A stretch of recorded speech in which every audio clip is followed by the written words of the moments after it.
All right, great. Perfect. So we're just gonna start. All right, so hello everyone.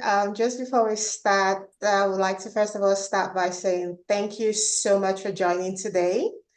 My name is Stella, and I'm a Core Belief personal and business credit coach.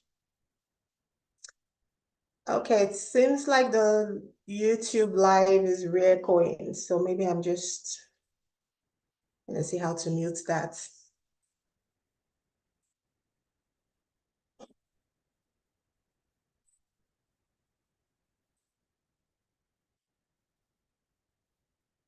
Okay, I was able to sorry, so we're actually going live on YouTube as well with the Zoom. I just learned that you could do that. So I did a live on YouTube and my voice was re-echoing, so I just had to mute that, but that's fine.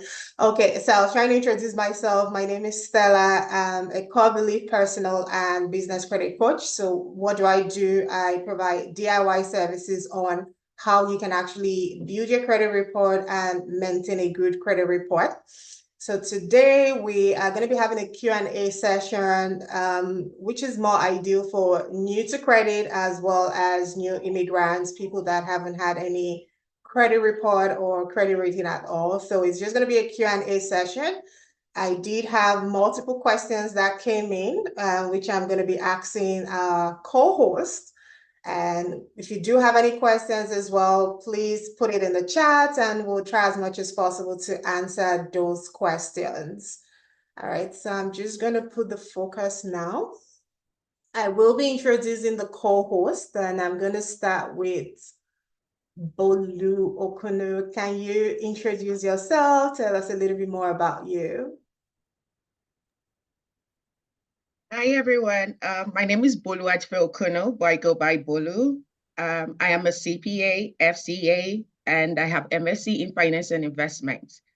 I've had the opportunity to work in banks, accounting firm, and lottery industry. Today, I'm happy because I would be answering some questions about credit for newcomers and new immigrants.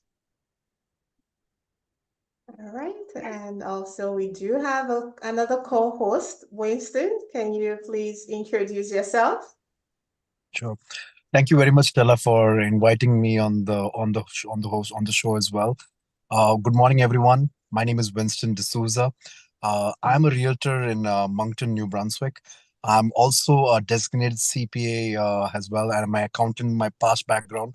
But right now, I'm just focusing only on real estate investing as well as for homes for first-time home buyers, and that's my core focus. So, and credit is one of the very important part of it. So, I'm glad I'm part of this discussion. Thank you. Okay. I just got a notification that it's not going live on YouTube. Okay, I'm not tech savvy, so whichever way, it's fine. The meeting is being recorded, so that way I can have the video as well. All right, so let me just pull up some of the questions that I do have, and we'll kind of like taking it in turns. So, and wherever anyone can jump in as well, that would be awesome. So let me start with you, Bolu. The first question here is, what exactly is a credit report, credit score, and why is it important for newcomers to understand the need for credit? From my understanding, I know a credit score is an estimate of your credit behavior. It's based on information from your credit reports. It actually shows how well you can manage your credit. How well are you able to repay the loans you obtain from banks or sources of finances, and how risky it can be, or it would be for you to lend money from banks as well. Also, it's important for newcomers to understand this because most people come into Canada, for instance, without the knowledge of credit, how it works, how it's been applicable to your life. This session is just going to be giving you a lot of information on how you can manage the credit, things you need to know, how you can build your credit. It is highly recommended that you understand the way credit works in Canada as newcomers. Okay.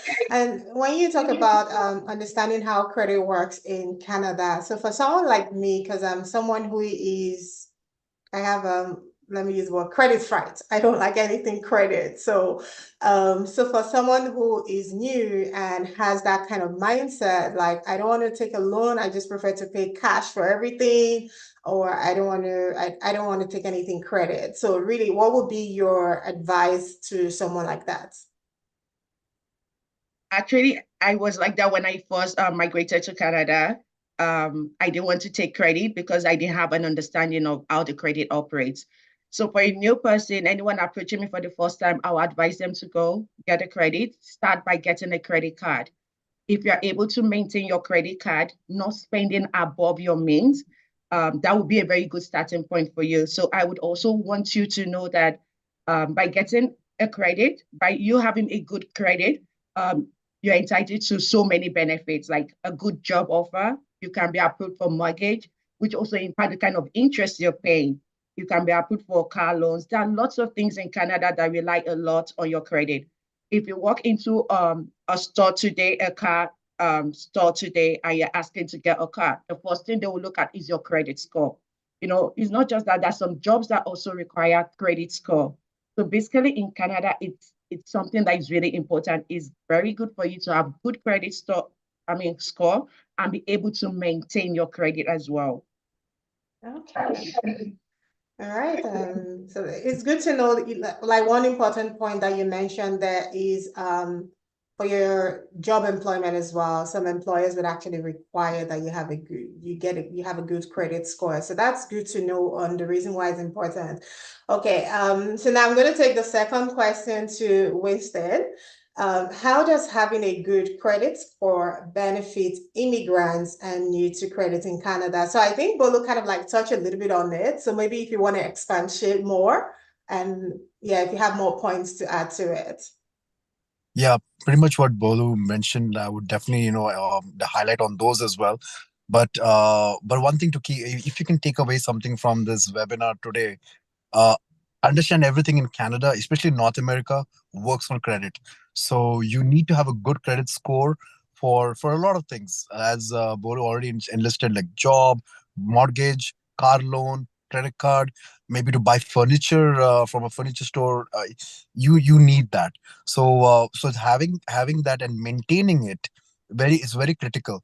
It may seem initially it's very a big task, but honestly, once you understand how to go about with it, and you get the necessary guidance and all, it will not suddenly become almost like an effortless work. So don't get bogged down with okay, I need to do this to get all these things. So but you need to understand, you need a good enough credit score if you have to do a lot of purchases here in North America slash Canada. Okay, that's good to know. And so Winston, I'll throw this one to you. What steps can immigrants take to start building their credit history from the scratch? And this would also apply to someone who is new to credit as well. So what steps can they take to start building? The first and foremost, even I also was a newcomer 7 years ago to date. It's one of my best experience had. As soon as you land, and moment you get your social insurance number, go to a bank, and you have to anyways open a bank account. You have to open it. When you open it, ask for a credit card, even if the credit limit is of a low amount, $500. That's okay. Open it. Get that credit. Get the credit open and start managing it. So at least that in that way, at least you're establishing some credit. You will not. You'll be surprised how time evolves and goes away. Suddenly you have crossed 9 to 10 months, and I say 9 to 10 because in my case, I had to show, despite I having credit history in United States, I had to show 9 to 10 months of credit here in Canada. Then I was approved for a mortgage. Again, I'm keep going to mortgage because I'm a realtor, but I'm sure there are many such touch points. Even to rent an apartment, landlords do need to see that. So that's why as soon as you land, get a SIN number, open a bank account with a credit card. That would be my first advice, for us, anyone who's a newcomer. Yeah, that's true. And also, apart from credit cards, like your cell phone bill as well, I normally do also recommend ensure that it's one of those network or phone providers that do report to the credit bureau. So that way you're also building your credit report. Now, for someone who is brand new, let's say like someone who's of the age of majority, how would you advise them on how they can actually start building their credit report, especially for like the students? So we know that there are a lot of offers out there for students, for credit cards, whatever it is, and it just makes it easy for them to get things. So what would be your advice to someone who is starting brand new? And let the target audience will be under the age of majority. And a majority. One thing you have to understand how this credit score is determined. There are 5 factors. One is the length of your history. Now, one is number two is the number of are you making your payments on time? Number three, how many credit applications you're making regularly? Number four, are there any bad issues? And so on. All these 5 points together, they make up your score. So someone who's brand new, just coming for college or for any even a newcomer on work permit or something, establishing a credit card and using it responsibly very important. So my advice would be, and Bolu already touched on it, if you're using a credit card in your month, try not to use more than 30% of the limit. So if your limit is, example, $1,000, make sure you at the end of the month, whenever your billings, one thing what I would also advise, look at the billing statement of your credit card. It could be fifth of the month. By the fifth of the month, you have to make your payment.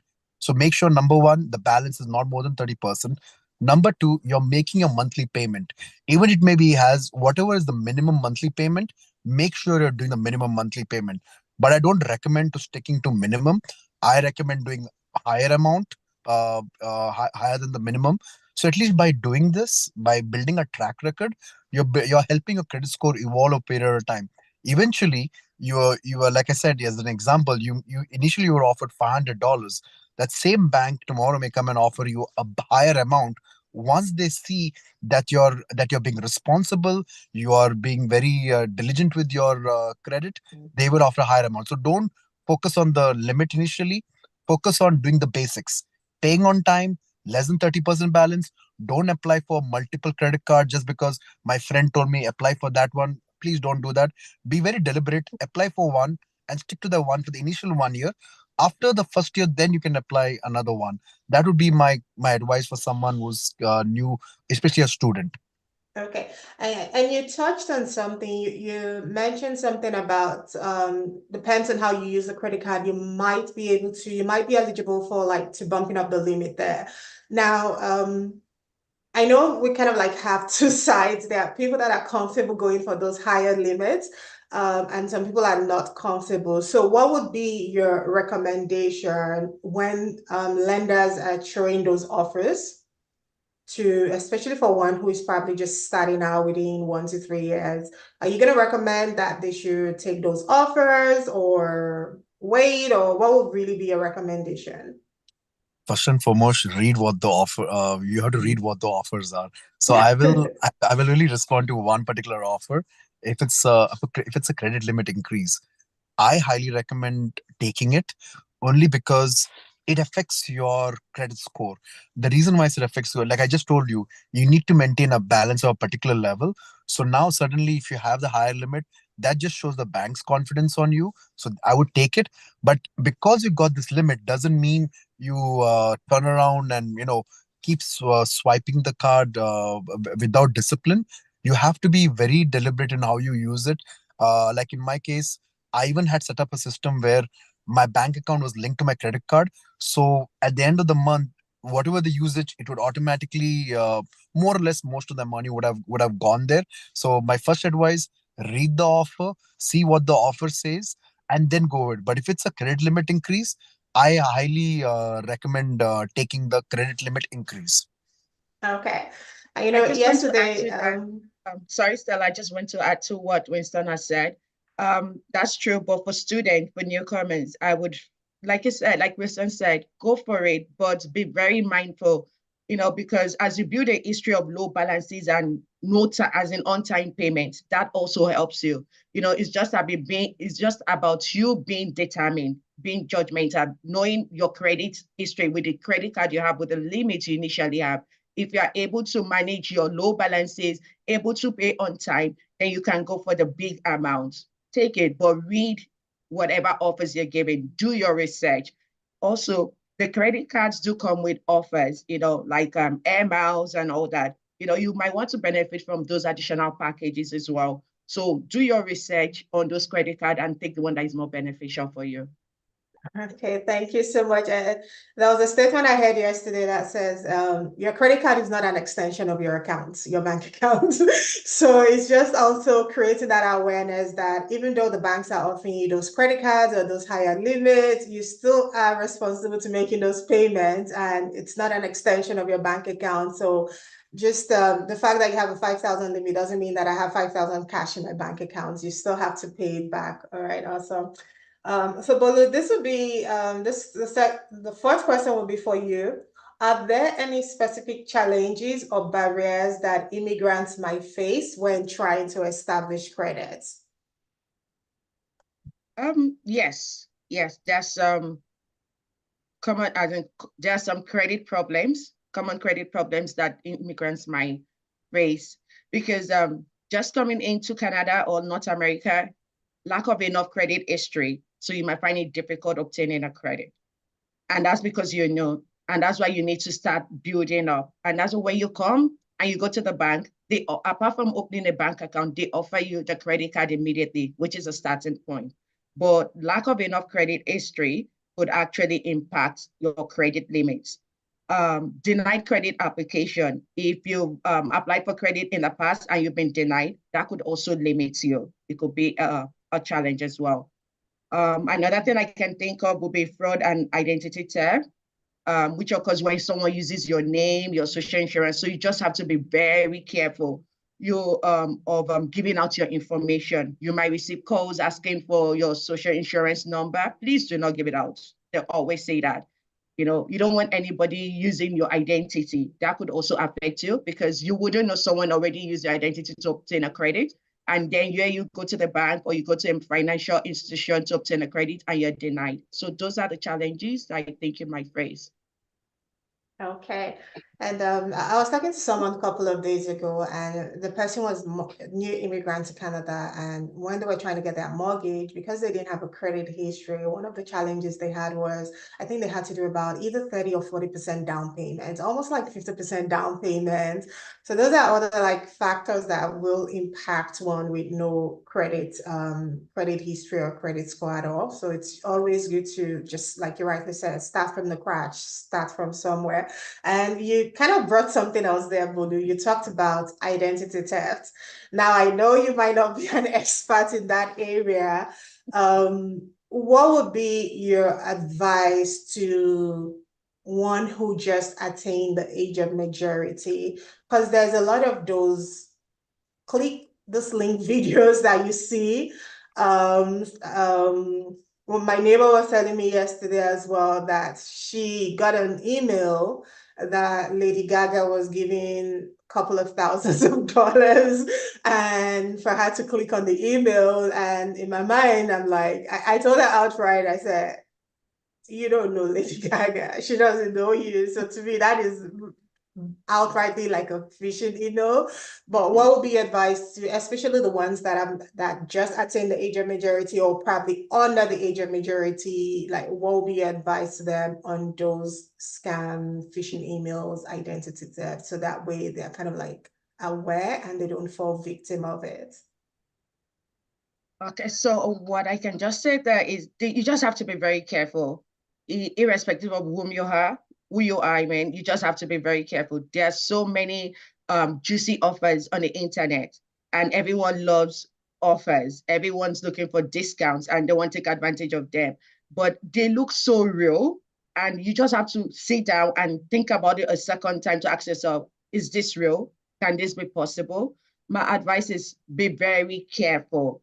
Be very careful. Do not click on those links except or you've heard if you're not sure, reach out to a friend and tell your friend, oh, I came across this link or I got this offer. Do you think it's real? Um, YouTube is also is a good one. Social media, in fact, is good. You can go on YouTube, you can Google it, that is this a scam or something? You would see responses on that.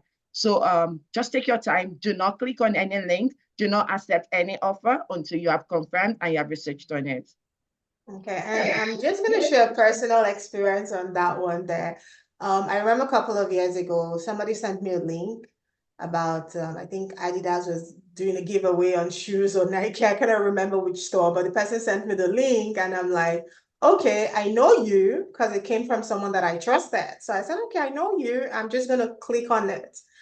And then I clicked on the link, and as soon as I clicked on it, what made me know that this wasn't real was I just saw we have access to your IP address. I'm like, how can you access my IP address by just clicking on this link? So immediately I backed out of it. I didn't go ahead filling out any information, but just clicking on the link alone. A week after, and I'm not someone that goes into my online banking all the time. A week after, I just signed into my online banking and I noticed that there were transactions done on my credit card. And immediately I had to contact my financial institution and they said they were going to do an investigation. And actually they told me right there, some of the transactions were done from the US, some was done from BC, and I'm in Moncton, New Brunswick. So they kind of like reversed it. But honestly, it took me a lot of work because I had to change all my email addresses, password. I had to change all my banking information, login ID. And I'm like, this is just minimal. What about if they had access to my social insurance number and all that? It's going to be a lot of work trying to even manage those things. So to your point, it's really, really advisable not to click on any link, just play it safe and to avoid being victim of identity theft or fraudulent transactions. Okay, so we're just going to move to the next question, number 5, and this will be for you, Winston, because you already mentioned a little bit there. What are the differences between credit scoring systems in different countries? So I know that you're from India. Yes. I got that right. Yeah, you're from India. You live a little bit in the UAE and then you moved over to the US before coming over to Canada. So definitely you would have had different credit experience with this country. So what are the differences between the credit scoring systems in the different countries that you've lived in, and how can immigrants navigate these differences? That's a very good question. And yes, from the countries you mentioned, from the three of them, definitely do have a credit rating and a credit score. But I'll just emphasize more on Canada's part because whoever is on this call, I presume they are coming to Canada. So I would just focus more. So there are 5 components of it, and even on my realtor Instagram, I did make a video on this because it's a very before you apply for a mortgage, that's the first thing you need to have. You need to have a credit score. No credit score, it's as good as you may have to buy the house on cash. Not many people have that much cash lying around. So, anyways, for the part that focus on, number one, you have to focus on the length of your credit card. So, for example, your credit history. For example, you land on February 24th. You go to the bank, they give you a credit card on February 24th, 2024. That's when your length of your history starts. The longer it goes, the better it is. So having said that, if you get like tomorrow, assuming you get 3 to 4 credit cards, I highly recommend don't start closing credit cards because then you lose that history that you earned over a period of time. So that's one of my things, the length of history. Even if you don't use it, no problem. Just you every now and then just use it very minimal, keep it active, and that's about it. So number one, length of history. Number two is the payments. You will notice on a credit card statement, all the credit bureaus they say this is your monthly minimum. Do the monthly minimum at least do that at the least.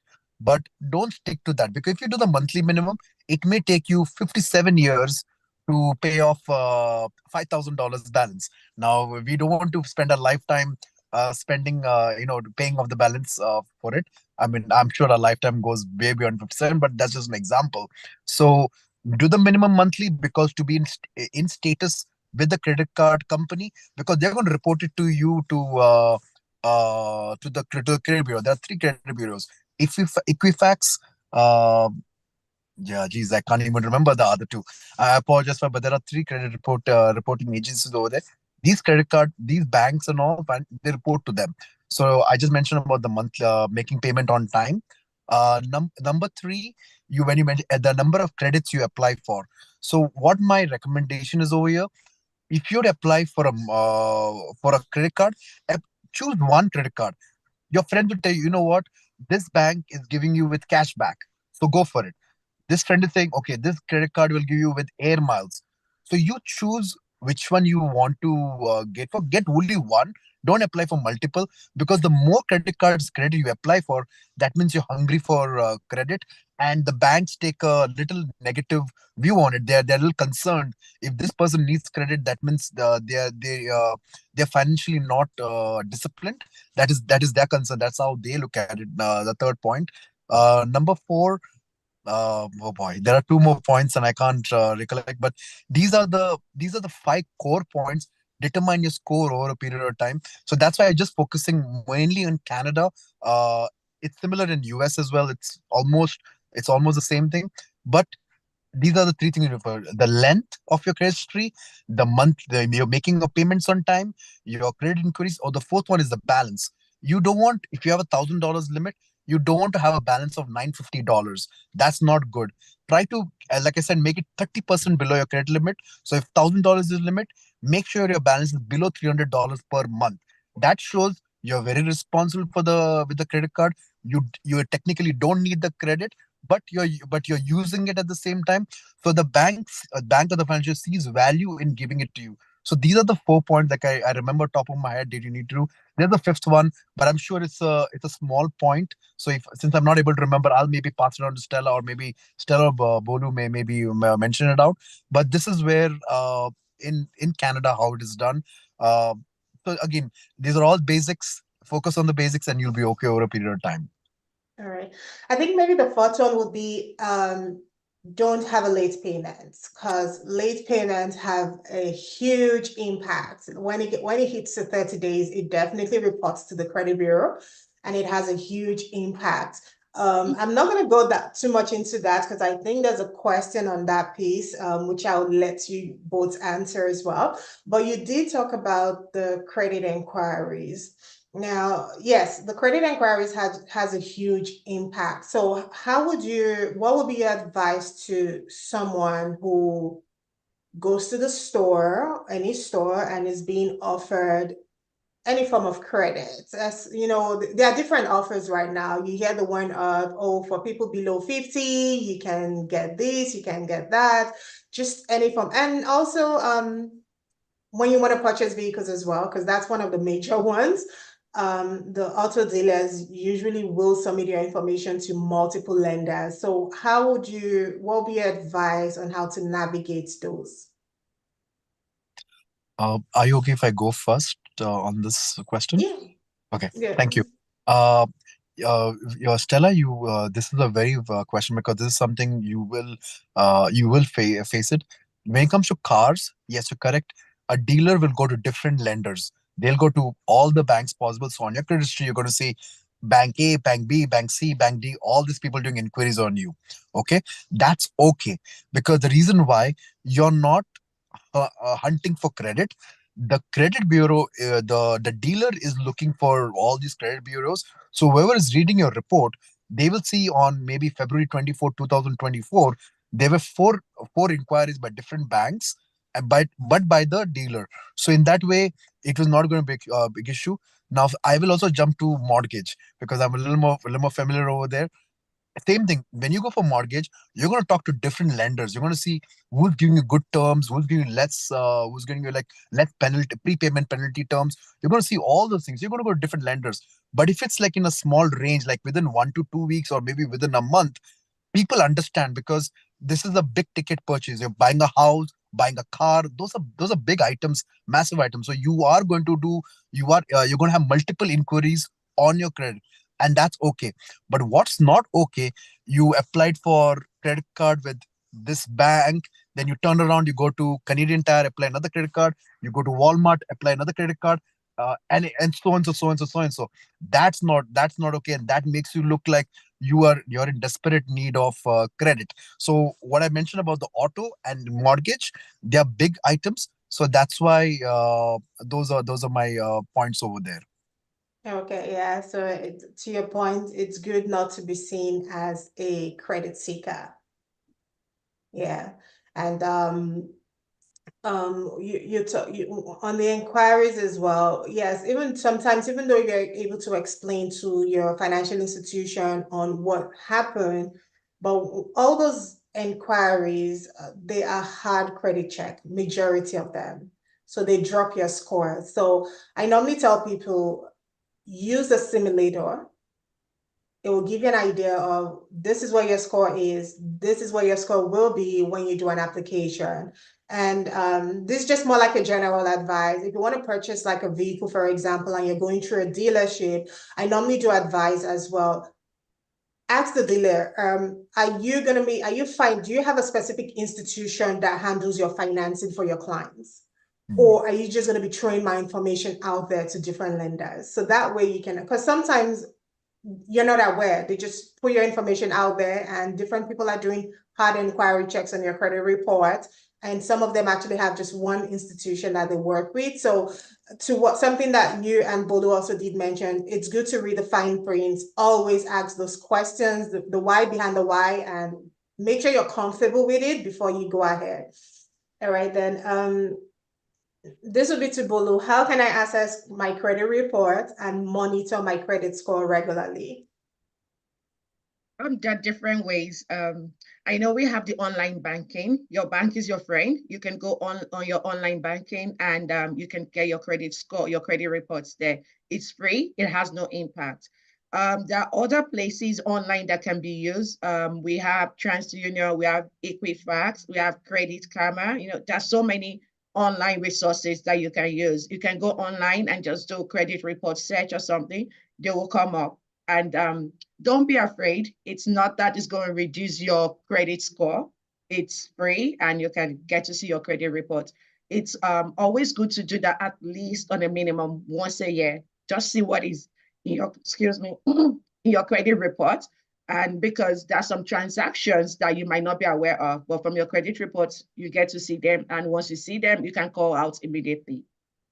That is so true. That is so true, to avoid those situations where there are items on your credit report and it's not something that you applied for and it's showing there, or maybe you had requested to close a credit card or close a loan and they're still showing as being active products. So once a while, once in a year, is that your recommendation?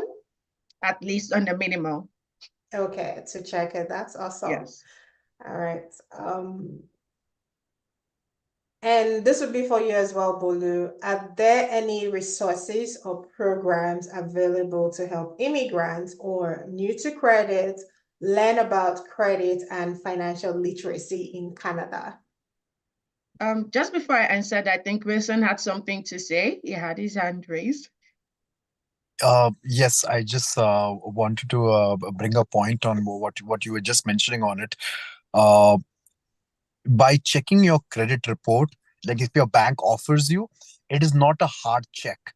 And because it's not a hard check, it doesn't have an impact on your credit score. So I agree with what Bolu mentioned.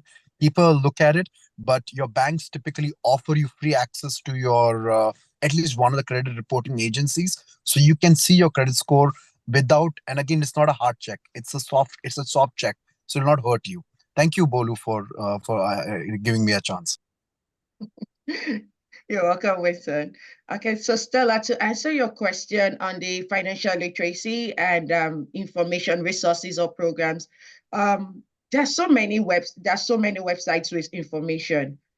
Basically, I came across one recently and I was surprised, and that's on Canada.ca website where it talks about credit reports and the score basics. Basically, it breaks it down, what the credit report is, what your credit score is, how it is being calculated. So that's a very good one. Looking at Canada.ca website, you would get lots of information. If you're not sure, if you're not okay with that, I know if you go on the internet as well by browsing, you will see lots of them with lots of information. So it's that things you can read in your spare time to just understand how it goes. If you're not too sure of what you're looking about, then you can reach out to your financial advisor. Okay. Right. Okay, and then we're just gonna go over to the other question. What are some common misconceptions about credit score? So I know I highlighted that I was going to answer that question, but if you do want to go for it, that's fine, and then I could just throw in some points as well. Winston, did you want to talk about that, please? Sure. If you don't, do you mind repeating the question? I was a little distracted. No problem. So what are some common misconceptions about credit score? Yes. Some of the misconception on credit score that are there, and it mostly stems from minimal resources or minimal information. That's why if folks don't have it, that's how I look at it.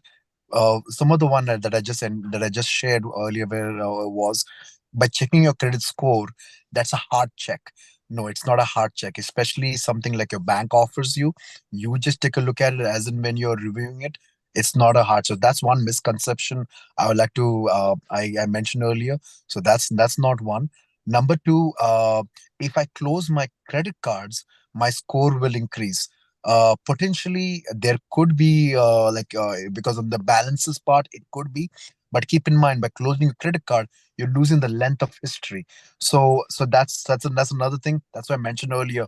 If you open a credit card, make sure you're going to stick with it for quite a long time, because you're building history on it. You don't want to lose the payment on time that you made, the low balances you maintained on it.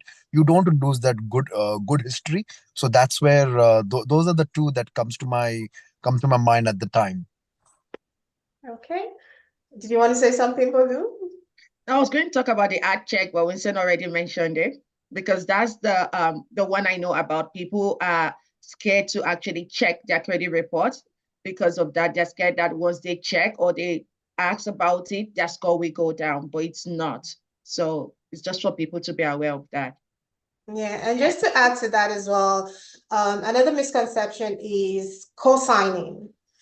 So some people feel that, oh, because I co-signed for this, I co-signed with my brother or I co-signed with my friend, I'm not responsible towards the payment. And I try to tell them that as long as your name is showing on that credit product, you are as well responsible towards the payment. So if the person decides and say, hey, I don't want to pay this anymore, and then late payments start reporting, it's also going to impact you as well. So that's one major misconception. And another one is some people would say, my income is high, it should get me to qualify for what I need. Okay, that's not how it works.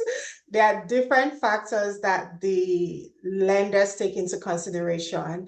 And honestly, if you have things like bankruptcy, consumer proposal, collection items on your credit report, even if your income is very high, even if you have huge amounts of savings, that tells them about your credibility, like who you are. So if you're not able to manage a simple credit card, how well do you want to manage what you're applying for? So those are some of the misconceptions that people do have. And it's good that we're talking about it. So we're kind of like creating more awareness there, especially on the co-signing phase, because I tell people before you co-sign for anything, ask a lot of questions and also ask yourself questions.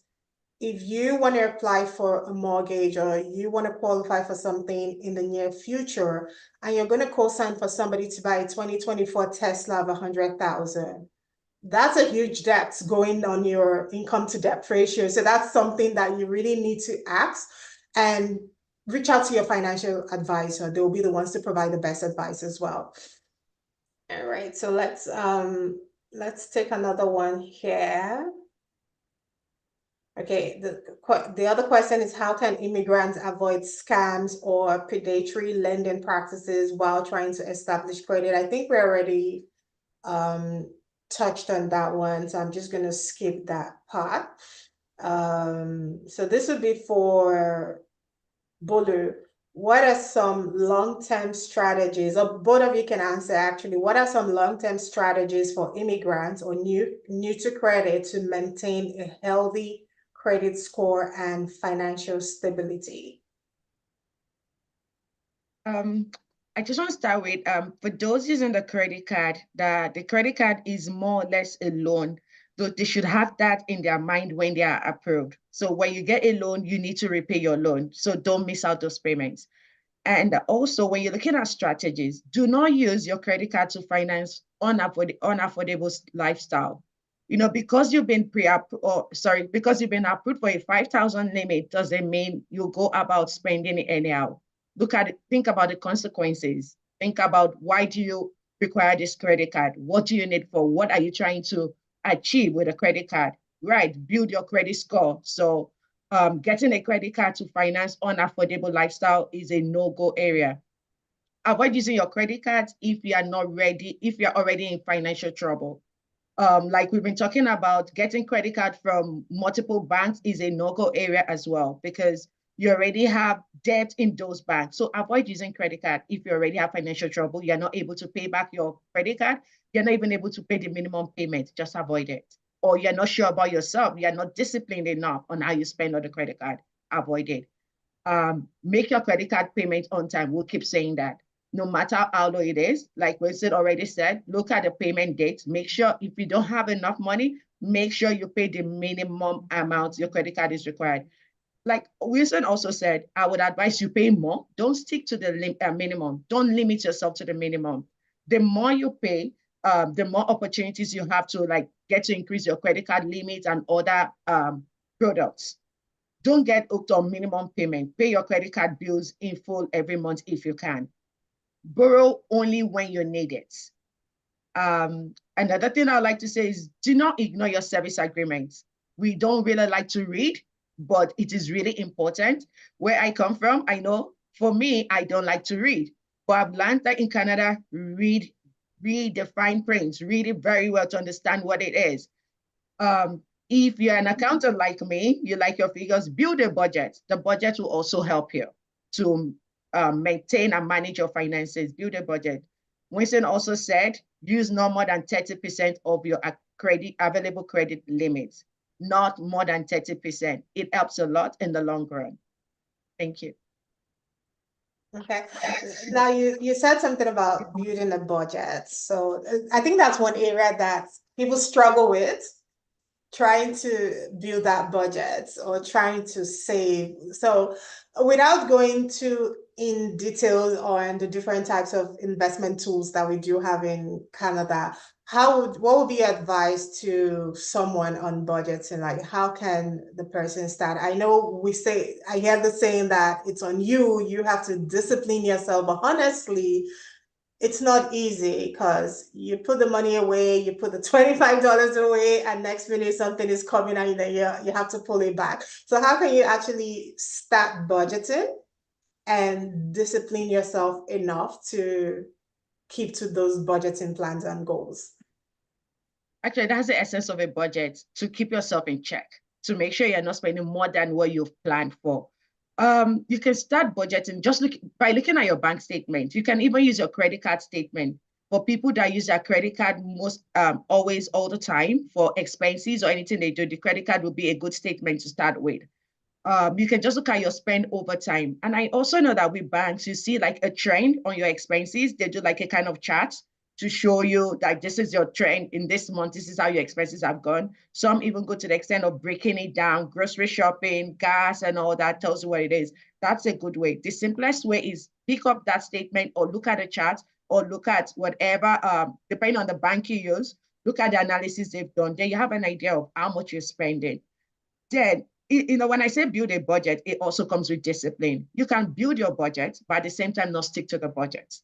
If you build your budget, most people say, my New Year resolution, I'm going to have a budget for this year. They start in January, but come February, they are not updating the budget. They are not even looking at it. They are not able to see the actual spend and what they budgeted for. If you do a budget, it tends to tell you where you spend most, the expense line you're really spending your money. then you have to think about it. Is it worth it or not? So when I say, when it comes to credit card or your credit report and everything, when I'm saying build a budget, it helps you check yourself, put yourself in check to say, this is where most of my funds go to, and I need to limit it. Is it worth spending a lot of money on this? Am I just buying, or am I just spending, or there's a reason behind my spending? All right, thank you for that. And just to touch on something that you both have kind of like hits the nail on multiple times about the credit card, where you say pay more than your minimum payment. And part of the reason why it is really, really important and necessary to pay your entire statement balance is if you just do the minimum, or if you do anything under your statement balance, interest will be calculated. And to the best of my knowledge, credit cards interest are like what, 19.99%. I don't know if they are lower credit card interest rate, there might be, but majority of the credit cards do carry that large interest amount. So it's usually good to pay it off in full, so that way interest is not calculated as well. So we're just gonna go to another question here.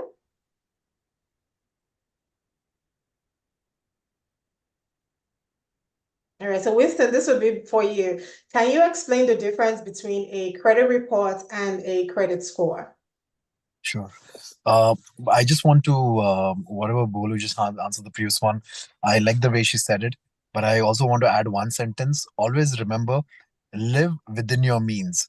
Uh, Try not to spend more than that. That doesn't mean don't enjoy life. That is not what we are suggesting over here. We're just trying to be disciplined. There will be times where you may have to spend, but that's okay. But live with always, if you can take one sentence away, live within your means. That will be one sentence, and I'll answer Stella's question. A credit score is a three-digit number. It can range anywhere from a low 300 to a highest you can get is 900. It can be anywhere between those numbers. The higher it is, definitely the better it is. Typically, I'm not suggesting this by any means. Anything above 650, 700 it shows that you're very responsible. You're very good with your numbers. Just if somebody was curious, what would be a way to go with?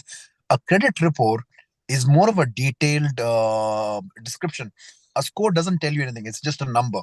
Somebody has to just work with those numbers. But report tells how many loans you have, what are the balances, when did you open the account, if you have mortgage, if you have an auto loan, if you what's your employment, because on the credit report it even tells also what was your last employment. So it shows those basic details over there. So just to take away, a credit score is a three-digit number. A credit report is a detailed performance of your credit performance till date. Okay, thank you for that. And Bolu, this one is to you. To maintain a good credit health, I need to pay my credit cards or my credit facilities on time. Now, what would be your advice in terms of budgeting and planning as well, in line with having a good credit score or maintaining a good credit health for genuine emergency expenses? This question is born out of a scenario where someone who is very good at managing his or her finances, and then life happens, medical issues or whatever it is can come up, and then they're now eating into your finances. And I've heard someone say, oh, because I was going through this issue, I liquidated all my savings. I had to even start doing cash advances on my credit cards. So what would be your, from a financial view and being a CPA as well, what would be your advice on how to avoid, if possible, those kind of situations that might put one in an unhealthy credit? Oh, okay. For me, I know you had mentioned about the budget. When you do your budget, there's something called miscellaneous expenses. The expenses you're not planning for, it just happens out of that. And at the same time, you can also factor in savings in your budget. But the truth is that going to be enough for unforeseen circumstances? No. You still have to go borrow. You have to get to the bank. But if you have enough savings, if you are disciplined enough to say every month, I must set this money aside, that could help you a lot. What I'm just trying to say is that it's not all your receipts or your income or whatever source of income you have that you spend it all on any expense that you have to. You have to have a savings. There are other ways. Some people do have their RRSP. Some people do invest in that. Yes, you can collect it, although you'll be like, the interest rate is going to be high when the tax rate, yes, it's going to be high when you collect it, but you need it. So you can look at that. You can look at tax-free savings. That I always advise people to go on first. Every month in your budget, make sure you set aside some certain amount of money that you put in tax-free savings, meaning it's tax-free. When you need the money, you go collect it. It's tax-free. The more you put it there, the more it's being used, invested in some funds. It's not just going to be static, it's yielding interest as well. But when you've utilized all sources of fund, when you've utilized all available sources, you have no choice. If you have to rely on the bank, going to the bank for a loan or a credit, then you have to do that. At that stage, there's nothing you can do. But have you saved up to half of what you're looking for? It's possible if you're disciplined, yes. Okay, thank you. Winston, did you want to touch a little bit on that as well?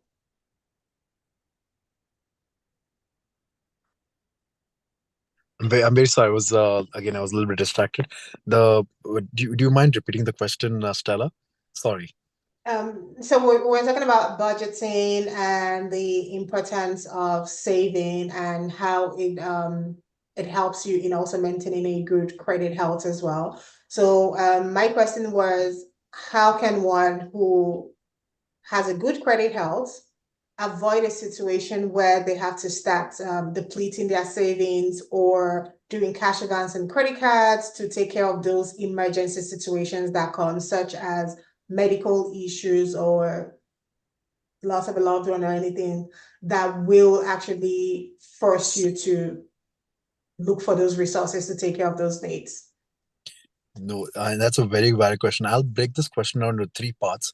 Number one, even I do always a quick budget of math in my head always, and I said a sentence earlier: live within your means.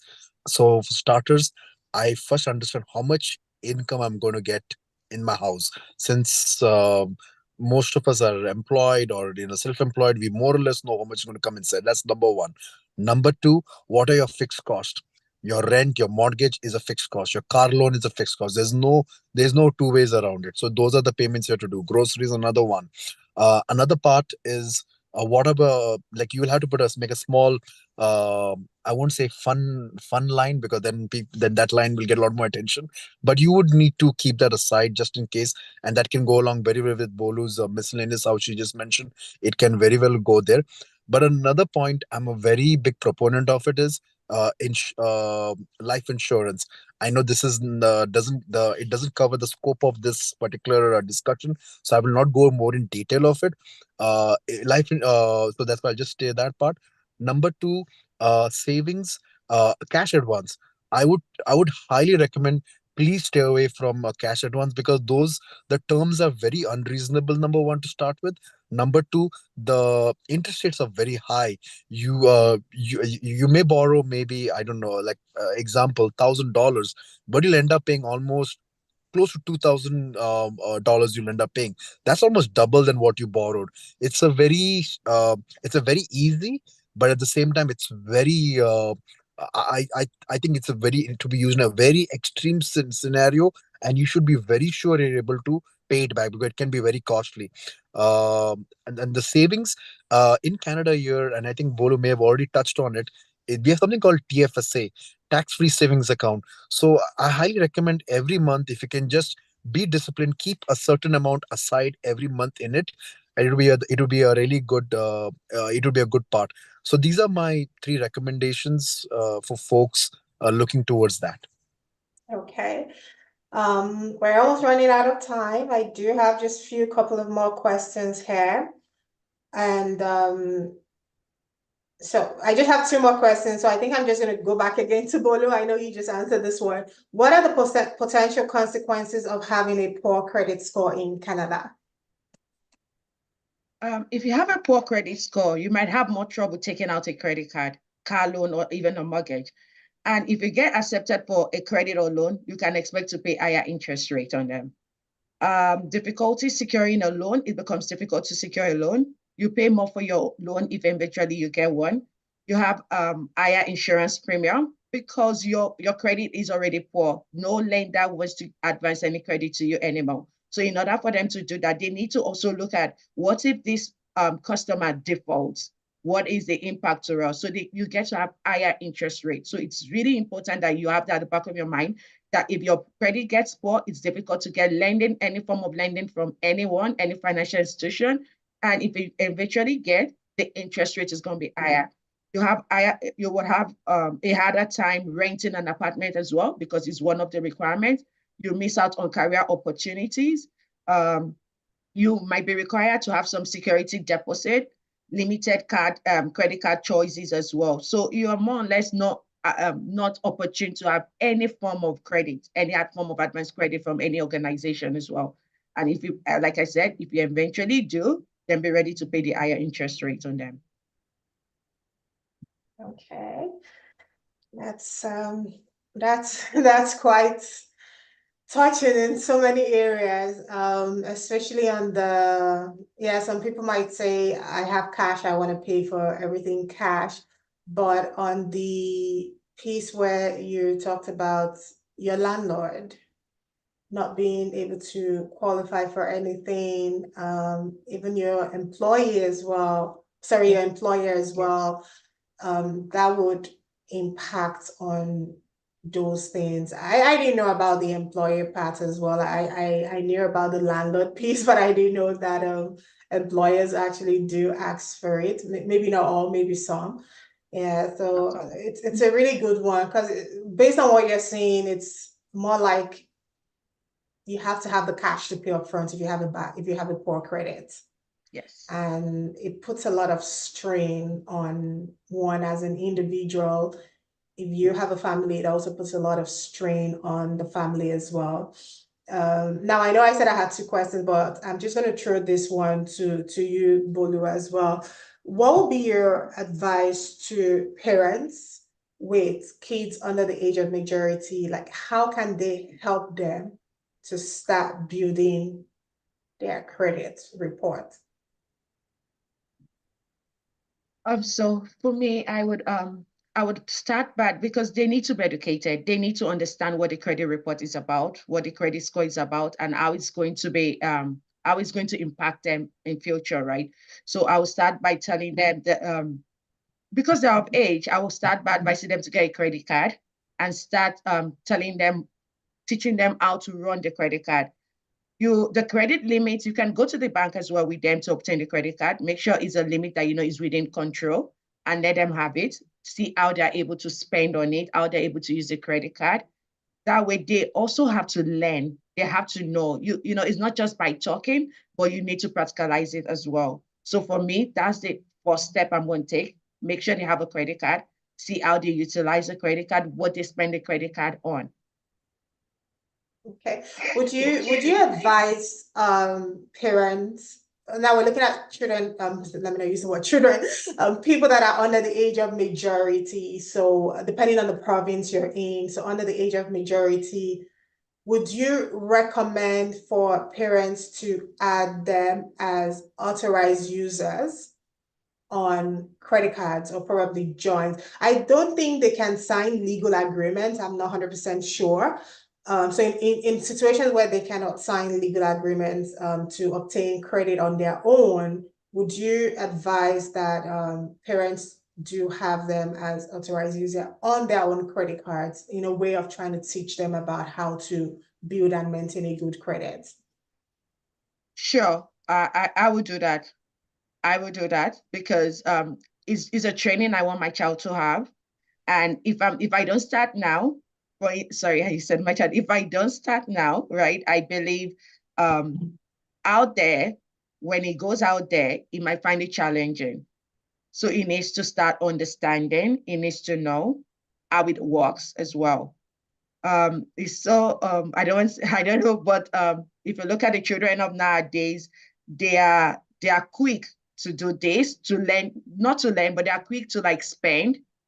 They are very attracted to the expensive things. right? They want that, but actually they need to know the sources of that fund and how to manage it, how to spend it. So for me, it won't be a problem as long as there's a limit to the credit card and is manageable. So I wouldn't go out there and say, I want to get $1,000 credit card for my son. Well, let it be registered under me. No. Okay, so just keep it minimal, basically. All right, Could be and the last 200. question, Okay. sorry. I was saying it could be 200, it could be 500, as time goes on, the way you see your child maintain the card, then you can decide to start increasing and just see how the child is doing. Okay, all right, that's a good one. And the last question before we throw it out to the participants, if they do have any other questions, is, and this would be for you, Winston. So on a final note, as a realtor, for someone with no credit report, what would be your advice if the person wants to purchase a home? So if I come to you now and I'm telling you that, hey, I love that $1.5 million house that I'm seeing, and then you've gone through all the stress of looking for the house, and I just pop out from nowhere and say, FYI, I don't have a credit report. I don't have anything under my name. What would be your advice?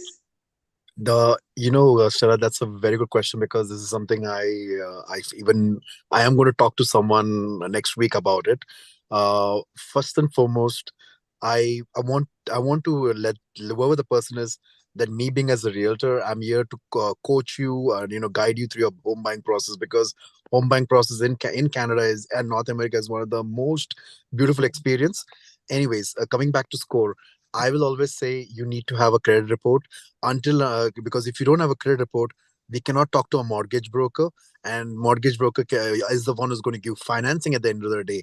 So that's where we need to start first. And how we throughout the session we covered a lot of points. Those are more or less the same things. I mentioned them. I'm not a credit expert. That's not my expertise. Mine is buying and selling homes. That's my expertise. But I do know a bit on it, and that's where I guide people. Okay, this is where you need to start. You need to get going, because without that we cannot go further. So that's what I would mention over there. Yes. Okay, all right then. So just before we wrap up, I would like to say a huge thank you to co-host Bolu and Winston. Thank you so much for making out time to attend this Q&A sessions. And for anyone who wants more information on how to actually manage your credit, have a healthy credit, build a good credit score, I normally do drop videos on my social media platforms. So on YouTube is that CB Credit Coach, and you would have some videos that are showing there as well, and also on our Facebook page as well. So before we wrap up, I'm just gonna, because I know someone asked if we drop a question here. So I don't know if any of the participants, if you do have a question to ask, either myself as a convener or any of the co-hosts, then I can just unmute you. If not, then we can just wrap it up. So if you do have a question, you could just raise up your hand and I could take the question. Comment mera? Sorry, do you have a question, Landoye? I have a question. Okay. So thank you, Sister Stella. Thank you, Sister Bolu, and also the guest speaker. Sorry, I didn't attend the meeting from the beginning. I just attending from the middle. My question is, when you have a credit card, what do you advise for the spending, like the expense? Like me, I usually I will spend sometimes more than 50% of the budget that I have on that credit card. Is it something that you should advise me, or something that I should stop doing? Because someone told me that that was a bad habit. You should spend at least 30% of the credit limit that you have in your credit card. Okay.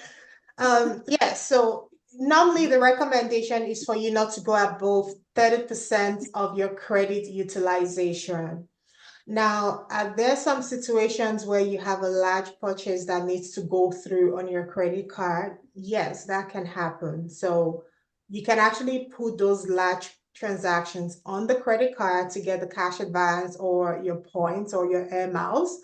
But the main thing is you pay it off as soon as possible.